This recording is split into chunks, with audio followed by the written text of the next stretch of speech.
ალექსანდრ ოსტროვსკის სცენაზე გაცოცხლებული პერსონაჟების სიყვარულზე, ფულსა და ადამიანურ ღირსებებზე დაგაფიქრებთ. რეჟისორ დიმიტრი კრიმოვის სპექტაკლის მოსკოვური პრემიერა ერთი თვის წინ შედგა. თბილისში კი სპექტაკლს ფესტივალი საჩუქარი მასპინძლობს. როგორც სპექტაკლის რეჟისორი ამბობს, პიესის პერსონაჟები ფსკერზე არიან, სადაც ისე გასწირავენ ერთმანეთს, რომ არც დაფიქრდებიან.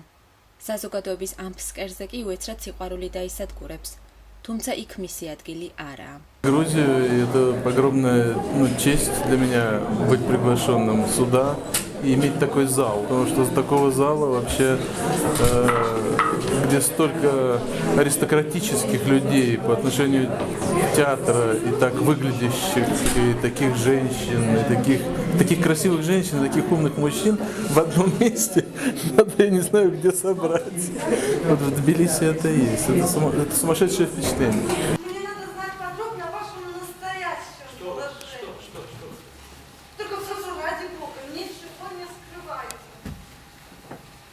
Считаете, что умеешь что скрывать? Нет, если бы я подозревала, я бы вас не любила. Я должен много денег. Да, мне только и надо знать, как вы задолжали, кому и сколько. სპექტაკლის მსვლელობისას ხედავ, როგორ ზრუნავს ახალგაზრდა ქალი კაცზე, რომელიც უყვარს.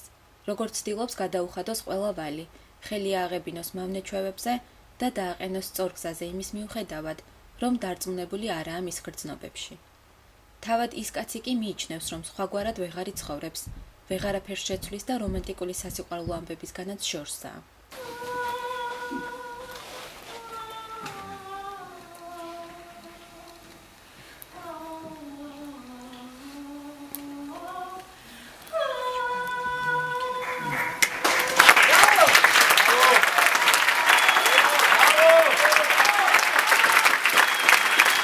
ვეცადე და ასე მგონია, რომ ჩვენ უმაღლესი რანგის ხელოვნება ჩამოგვაქვს და იმდენად საინტერესო რეჟისორები, იმდენად საინტერესო მოვლენები, ქუჩის თეატრი იქნება თუ ჩვეულებრივი თეატრი თუ გამოფენები, რომ მე მგონია ჩვენ ესეთი გვიჭირავს ძალიან მაღალი დონე.